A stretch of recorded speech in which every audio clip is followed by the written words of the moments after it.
11h30. Tendance première. Véronique Tiberghien. Je ressemble à une râpe à fromage dans laquelle on aurait un petit peu passé quelques framboises.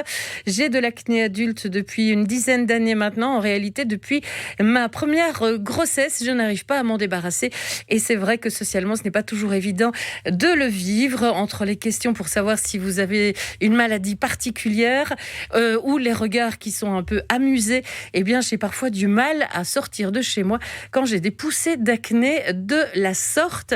J'ai déjà été voir des dermatologues qui aident effectivement à traiter les symptômes, mais j'aimerais comprendre.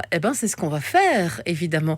C'était un message de Françoise par SMS au 60 31. Myriam Camou, bonjour. Bonjour Françoise. Oui, oui. Bonjour Françoise, oui, et bonjour Véronique. Elle nous écoute aussi. Myriam Camou, coach en nutrition, certifiée en nutrithérapie. C'est un dossier que vous nous avez proposé. Et quand vous l'avez proposé, je ne savais pas, mais effectivement, une femme sur deux de plus de 25 ans est encore atteinte d'acné adulte, qui n'est pas tout à fait la même que l'acné adolescente, d'ailleurs, paraît-il. Elle n'est pas située au même endroit, en tout cas. Disons que les causes peuvent se rejoindre. Aujourd'hui, on va particulièrement parler de l'acné adulte. Et si on a un peu de temps, on parlera également de l'acné adolescente. Oui. Mais effectivement, c'est un problème qui touche pratiquement une femme sur deux et dont on sous-estime l'impact. Ça amène les personnes qui souffrent d'acné à s'isoler, à éviter le regard des autres. Et donc, c'est très handicapant d'un point de vue social, en fait. Et souvent, le problème, c'est que les symptômes sont traités avec des crèmes ou parfois même, pire, des médicaments très agressifs, mais pas les causes. Et donc, en nutrithérapie, ce qu'on considère comme étant important, c'est d'aller chercher les causes profondes des maux, MAUX, pour pouvoir les traiter. Et là, aujourd'hui, je viens vous parler des causes profondes de l'acné adulte, dans l'objectif qu'on comprenne enfin qu'est-ce qui amène ce phénomène et qu'on puisse justement rebondir pour modifier certaines choses dans son mode de vie afin de réguler cela et, je l'espère, de le faire disparaître. Alors, il y a déjà une chose qu'on a tendance à oublier, c'est le rôle que joue notre peau dans notre organisme. Tout à fait. Pas uniquement une protection pour une barrière vers l'extérieur, ça a aussi évidemment son importance pour éliminer les toxines. Exactement. Donc, en fait, nous avons 5 émonctoires. Émonctoires, donc des régulateurs du corps qui nous aident à évacuer les toxines et tous les déchets. La peau en est un. Nous avons également le foie, les reins, les intestins et les poumons. Oui. Alors, lorsque notre foie, nos reins ou nos intestins dysfonctionnent, c'est la peau qui va prendre le relais. Et souvent, la peau est liée au foie. C'est-à-dire que lorsqu'on a le foie engorgé, qui n'arrive plus à éliminer les toxines, la peau va produire un excès de sébum. Les glandes sébacées vont surtravailler et vont faire sortir les toxines de cette manière. Du coup, l'un des leviers, déjà, c'est la détoxification hépatique et l'allègement de notre foie. On va développer ça plus en détail. Alors, ce qui relie peut-être l'acné adulte et l'acné adolescente, c'est évidemment les hormones. Les hormones, bien sûr. Mais on pourrait s'attendre à ce que nos hormones, si à l'adolescence, c'est un maelstrom total dans le corps, que ce soit celui des garçons, celui des jeunes filles, oui. Normalement, adulte, on devrait avoir quelque chose de plus régulé. Mais c'est pas le cas. C'est pas vraiment le cas. Donc en fait, les facteurs hormonaux qui mènent à l'acné de la femme adulte ils sont au nombre de 3. Il y a la dominance en œstrogène, le surplus d'androgènes ou le manque d'hormones thyroïdiennes. Alors la dominance en œstrogène, elle est due à plusieurs choses. Le surpoids, puisque nos adipocytes, nos cellules graisseuses, favorisent la sécrétion d'œstrogène. Elle est également due à une exposition aux perturbateurs endocriniens qui sont appelés xénostrogènes, qui se comportent comme des œstrogènes, mais qui n'en sont pas. Et également à une mauvaise évacuation du surplus d'œstrogène à cause d'un foie engorgé notamment.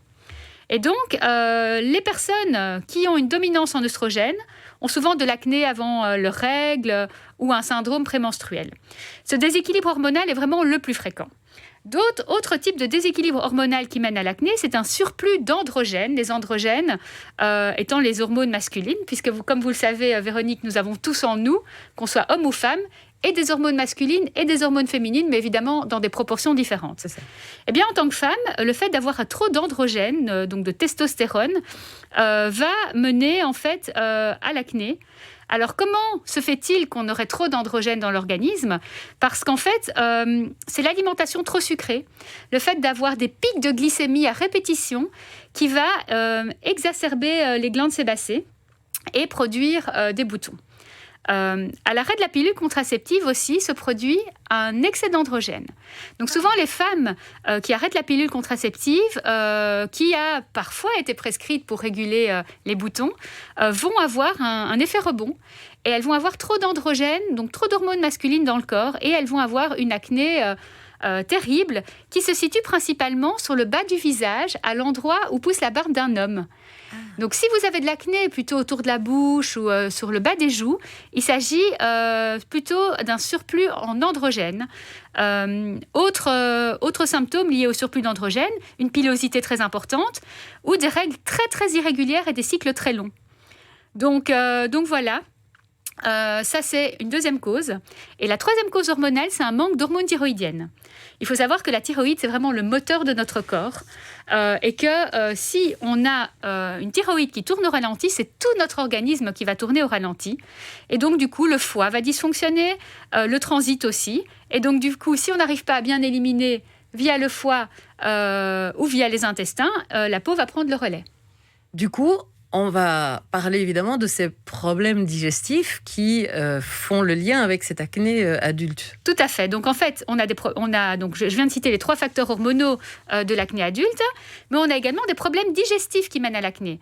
Je vous l'ai dit, mauvais fonctionnement hépatique, mauvais fonctionnement du foie, parce que le foie, en fait, il est destiné, entre autres, parmi ses 200 fonctions, à recycler le surplus d'œstrogènes et à les éliminer. Donc, si le foie ne fait pas bien son boulot d'éliminer ce surplus d'œstrogènes, on va se retrouver avec une dominance en œstrogènes qui est une des causes de l'acné.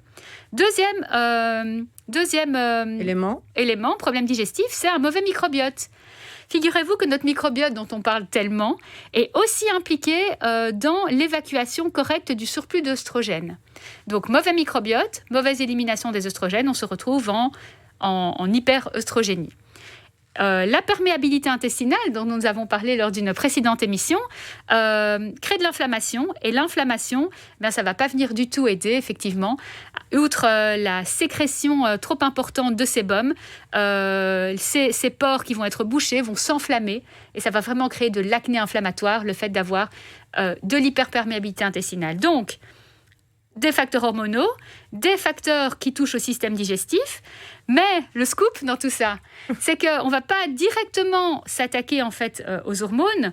On va s'attaquer, à modifier la balance d'hormones que nous avons grâce à notre mode de vie. C'est ça. Mode de vie qu'on va rééquilibrer aussi, puisque en faisant là, on rééquilibrera l'autre. Alors, j'ai déjà entendu trop de sucre, donc j'imagine qu'on va travailler déjà là-dessus. Tout à fait. Mais pas que, puisque ce taux d'hormones qui dépend de notre mode de vie aussi, on va le rééquilibrer. Alors, beaucoup parlent de faire un bilan hormonal, pour voir un petit peu où on en est, sur quoi on doit travailler. Et puis, les bilans hormonaux, c'est une excellente idée, sauf que parfois, ils ne donnent pas suffisamment d'informations. Tout à fait. Donc, comme je vous disais, on ne va pas s'occuper de rééquilibrer nos hormones en première intention. On va changer notre mode de vie. Pourquoi ? Premièrement, parce qu'il faut savoir que nos taux d'hormones dépendent de notre mode de vie. C'est pas par hasard qu'on a une hyperœstrogénie, une hyperandrogénie ou un problème thyroïdien. Notre mode de vie va entrer en jeu. Mais aussi parce que le bilan hormonal sur papier n'est pas toujours et parfois faussé par certains critères. Par exemple, si sur papier, on remarque qu'on aurait trop d'œstrogènes par rapport à la progestérone, ça peut être la cause d'une trop grande ingestion de perturbateurs endocriniens qui s'appellent des xénostrogènes et qui prennent la place des œstrogènes et qui, en fait, perturbent l'équilibre hormonal. Ça, c'est une première chose. Si, par exemple, lors d'un bilan hormonal, on voit sur papier que, finalement, notre taux d'androgène n'est pas trop élevé, mais qu'on a quand même la peau très grasse et beaucoup de boutons, on peut penser qu'en fait, les récepteurs hormonaux aux androgènes sont enflammés et donc sont trop sensibles aux androgènes. Donc du coup, on ne va pas avoir trop d'androgènes sur papier, mais vu que les récepteurs aux androgènes sont très sensibles, on va quand même avoir les symptômes de l'hyperandrogénie. C'est ça. Et on pourrait avoir même des pics à certains moments et pas forcément au moment où on fait ce bilan hormonal. Oui, tout à fait. Alors évidemment, je ne suis pas une spécialiste des hormones parce que c'est quelque chose de très très complexe qui nécessite de très grandes connaissances. Mais il faut savoir que nos hormones, elles varient en tant que femmes à chaque période de notre cycle. Donc il faut toujours mettre en balance un taux d'hormones par rapport à une autre à un certain moment de notre cycle. Et donc c'est très compliqué finalement de tester nos taux d'hormones sur 28 jours. Y compris à certains moments de notre vie, puisque ce cycle aussi, il évolue au cours de notre vie. Tout à fait. On va en reparler dans quelques instants, évidemment. Si vous voulez reprendre vos témoignages ou nous envoyer vos témoignages, vos bons trucs, vos astuces aussi à vous, comment vous avez réglé ce problème éventuel d'acné adulte, par SMS au 60 31 75 centimes le message. Vous pouvez aussi nous envoyer un courrier à la tendance première @rtbf.be ou tout simplement laisser ce message sur la page Facebook de notre émission. On se retrouve après une page de pub. On parle de l'acné adulte aujourd'hui dans notre émission avec Myriam Camou, qui est coach en nutrition, greencoachnutrition.com, évidemment, pour vous retrouver, mais aussi sur les réseaux sociaux, d'ailleurs, que ce soit Facebook, Instagram et autres. Et à ce sujet, sur votre site greencoachnutrition.com, on va retrouver un article très complet sur ce qui est dit aujourd'hui, avec toutes les informations éventuelles qu'on n'aura pas pu noter durant cette émission. Et sur les réseaux sociaux, on pourra retrouver des conseils en plus. Oui, tout à fait. Donc, j'ai publié ce matin sur mon site greencoachnutrition.com un article très, très complet sur l'acné adulte. Je vous invite à aller le consulter. Et cette semaine, sur mes réseaux, à savoir sur ma page Instagram et sur ma page Facebook, que vous retrouvez sous le nom de Green Coach Nutrition, je vais publier des petits conseils très pratiques et pragmatiques au quotidien pour nous aider à réguler notre acné. Alors justement, on va s'attaquer, comme on l'a dit depuis le début, aux causes des maux plutôt qu'à leurs symptômes. Comment ça se passe ? Alors, comment ça se passe ? On va mettre en place ce que j'appelle un plan anti-inflammatoire. Alors, sur papier, comme ça n'a pas l'air très sexy, hein. Et pourtant, je vais vous proposer, en fait, de changer de mode de vie. Ouais. Un changement de mode de vie complet va vous aider à faire en sorte que votre organisme fonctionne mieux et que cette acné, qui est finalement une manifestation d'un dysfonctionnement de notre corps, disparaisse. Des changements en matière d'alimentation, donc de gestion de la glycémie, des conseils en matière de détoxification du foie, de régénération de l'intestin et de gestion du stress. Alors, ce plan, il est efficace pour tous, hein. Aujourd'hui, on parle de l'acné adulte et on s'adresse particulièrement aux femmes, mais ce plan, il concerne les ados, les hommes et même les femmes après l'arrêt de la pilule et même celles ou ceux qui ont des prédispositions génétiques parce qu'il ne faut pas sous-estimer cela. C'est ça. Et on a effectivement Pierre qui a réagi en disant qu'effectivement, les hommes aussi sont atteints. Bien sûr. Lui, c'est particulièrement situé dans le dos, ce qui la plupart du temps n'est pas forcément gênant, sauf quand il s'agit d'aller à la piscine ou à la plage. Et là, ça devient plus problématique pour lui. Oui, effectivement, les hommes sont concernés. Généralement, les hommes sont plus concernés à l'adolescence, parce qu'à l'adolescence, il y a une explosion du taux de testostérone, donc d'androgène, qui fait surface. Et donc, généralement, l'acné des garçons ados est beaucoup plus sévère que l'acné des femmes. Mais généralement, avec l'âge, ça se régule. Si ce n'est pas le cas, eh bien, je vous invite à écouter donc, les conseils que je vais vous donner tout de suite par rapport au mode de vie. Le plan anti-inflammatoire. Voilà. Alors, première chose qu'on va faire, c'est régénérer son intestin et s'alimenter de manière à ce que cette sécrétion de sébum ne soit plus trop importante. Alors, régénérer son intestin, c'est important pour réguler l'inflammation, hein, ça c'est sûr. Donc voilà, je vous donne plein de conseils en matière de compléments alimentaires dans l'article. Mais on va particulièrement maintenant parler d'alimentation. Pourquoi ? Parce qu'en 2002, enfin, une étude du professeur Cordin, professeur à l'Université du Colorado aux États-Unis, enfin cette étude a confirmé l'impact de l'alimentation sur l'acné. Moi, je me souviens, quand j'étais ado, tous les dermatos disaient non, il n'y a aucun impact de l'alimentation sur l'acné. Et on a dû attendre 2002 pour que vraiment cette étude soit mise en lumière. Qu'est-ce qu'il a fait, ce professeur Cordin ? Il a remarqué que dans le monde, les adolescents qui étaient épargnés par l'acné sont ceux qui n'avaient pas adopté une alimentation occidentale, comme les ados qui vivaient dans les tribus de Papous d'Inuits. Ah donc, ouais. Voilà. Donc, en fait, lorsque l'alimentation est ancestrale, qu'elle elle est dite hypotoxique, anti-inflammatoire, eh bien, même les adolescents ne développent pas d'acné. Donc, je vais vous parler donc des aliments à éviter puisqu'ils exacerbent l'acné. Il s'agit tout d'abord du sucre. Le sucre, si vous voulez, il va provoquer une montée d'insuline qui elle-même va provoquer une montée d'androgène et une production accrue de sébum. Donc, pour le profil hyperandrogénique, il va falloir apprendre à réguler sa glycémie. Comment on régule sa glycémie ? Déjà, on arrête de manger toutes les crasses industrielles. Oui. On fait un petit déjeuner plutôt protéiné, des œufs, des lentilles, ou alors peut-être un pain de seigle plutôt qu'un pain de blé avec plutôt un houmous ou quelque chose, ou un avocat écrasé, plutôt que le petit déjeuner, lait, céréales industrielles. Ça, c'est très important. Et on évite également le lait de vache. Pourquoi ? Parce que le lait de vache contient de la caséine, qui est inflammatoire, mais contient aussi une hormone de croissance qui s'appelle IGF-1. Cette hormone de croissance, elle se comporte comme de l'insuline dans notre organisme et donc elle fait exploser les androgènes et donc l'hyperséborrhée, la sécrétion trop importante par les glandes sébacées. Il faut aussi savoir que le lait provoque une hyperkératinisation de la peau.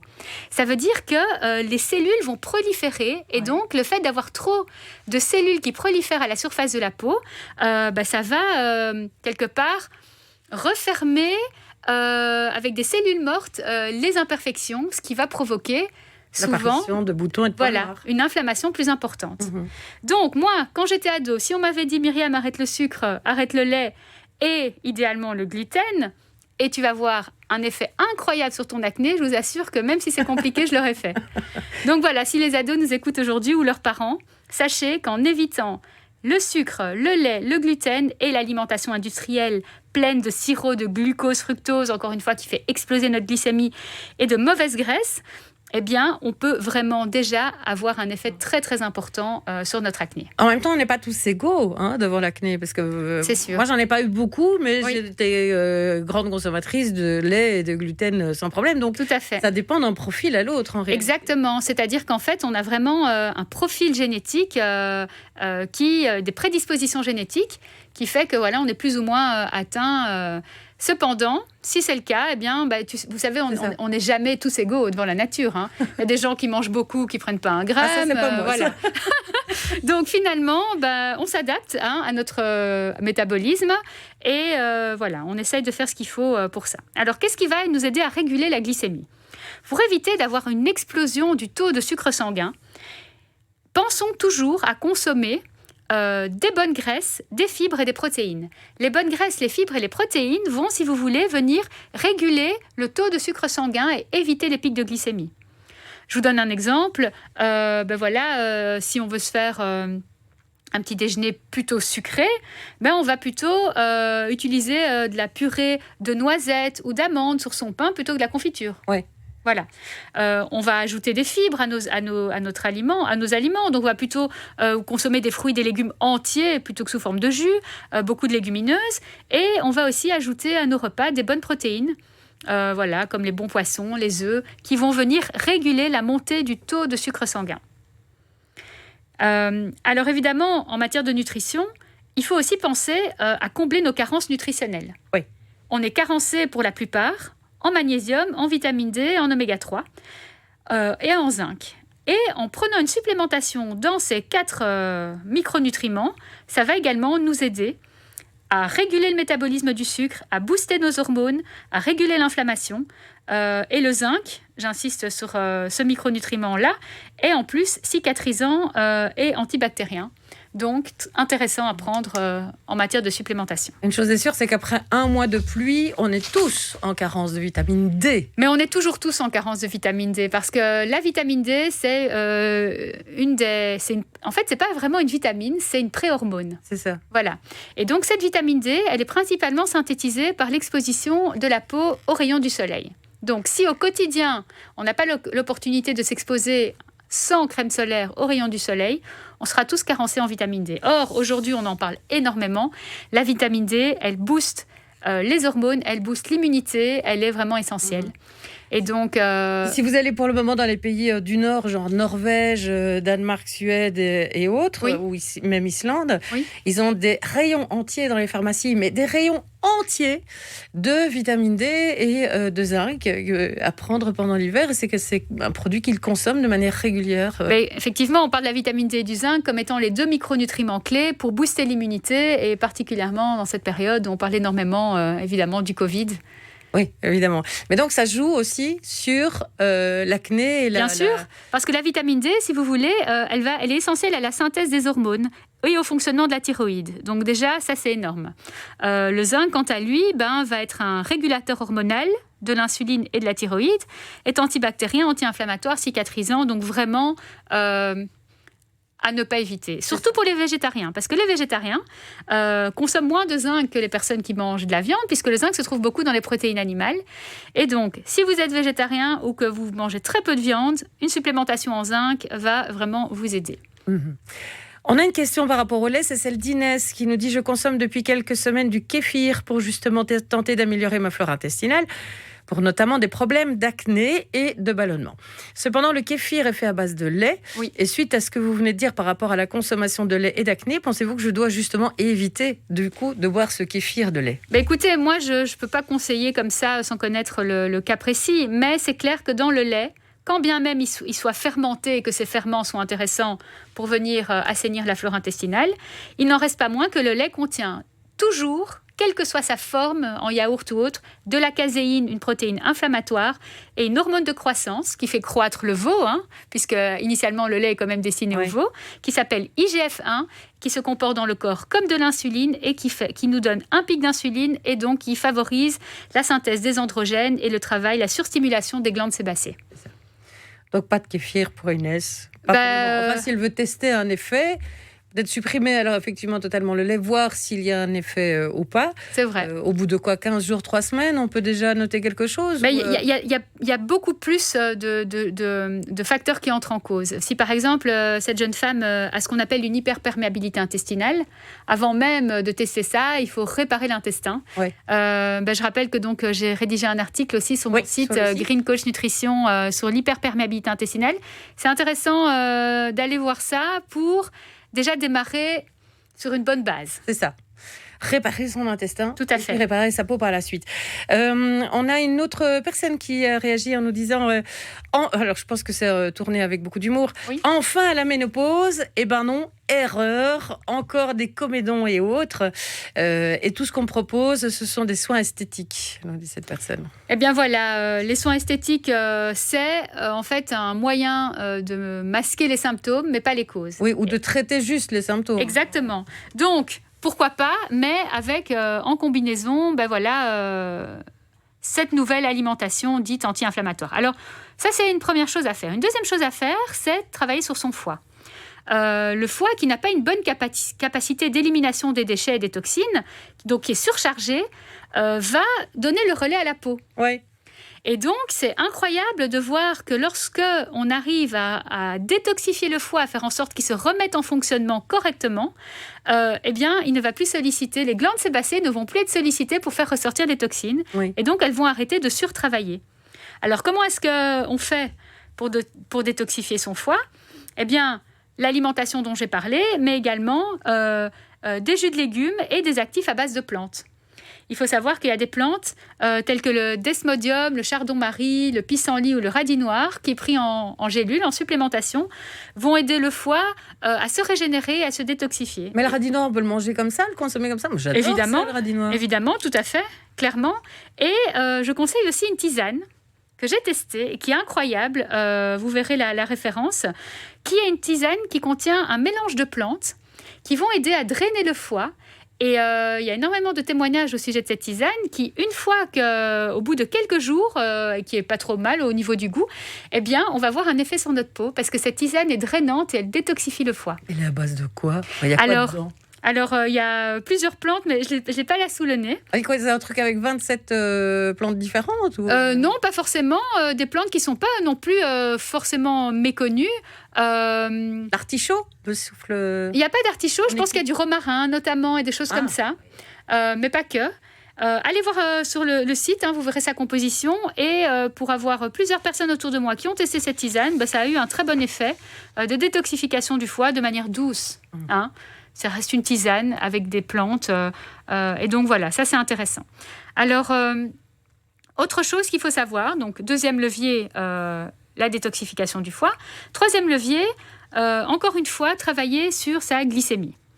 Il faut savoir que le fait de faire des pics de glycémie, notamment si on mange un petit déjeuner ultra sucré le matin. Ah, je regrette mon croissant au chocolat. Voilà. Ces pics de glycémie va vous amener 1h30 après dans un pic d'hypoglycémie réactionnelle.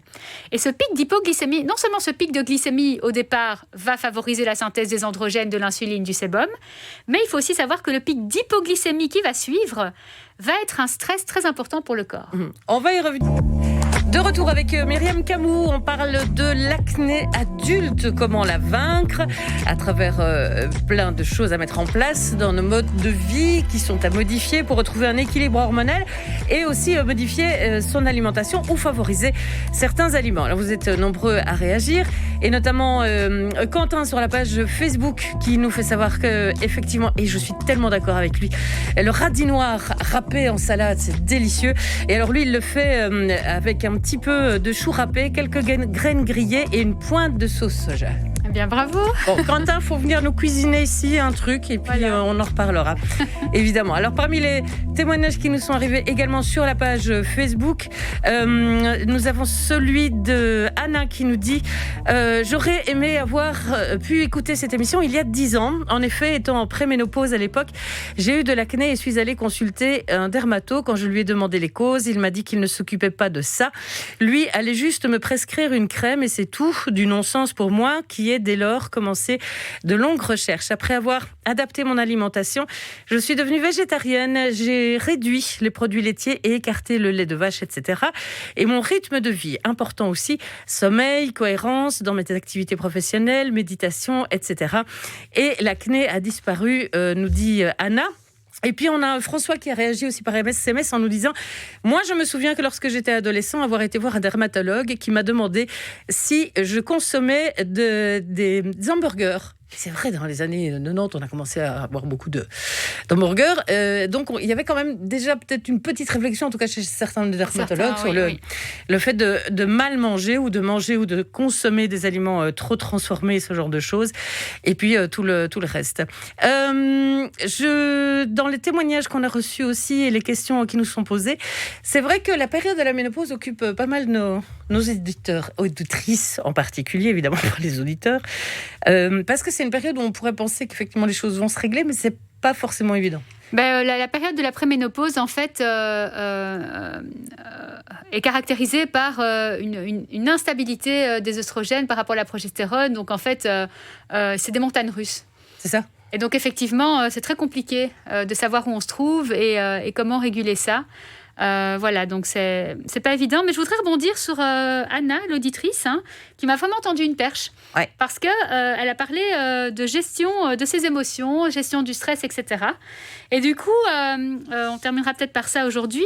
La quatrième cause, le quatrième levier sur lequel on peut vraiment travailler, c'est la gestion de son stress et de ses émotions. Et à mon sens, c'est peut-être le plus compliqué. Parce que arrêter un certain type d'aliments, détoxifier son foie, réguler son microbiote et réparer son intestin, c'est une chose. Mais réussir en fait à réguler, à avoir une certaine résilience par rapport à ce qui nous stresse dans la vie, à changer sa réaction face aux problèmes de la vie, c'est moins évident et pourtant c'est essentiel également pour réguler l'acné. Pourquoi ? Parce que lorsqu'on stresse, on sécrète de manière importante une hormone qui s'appelle le cortisol. Et le cortisol va augmenter la sécrétion d'insuline et d'androgène.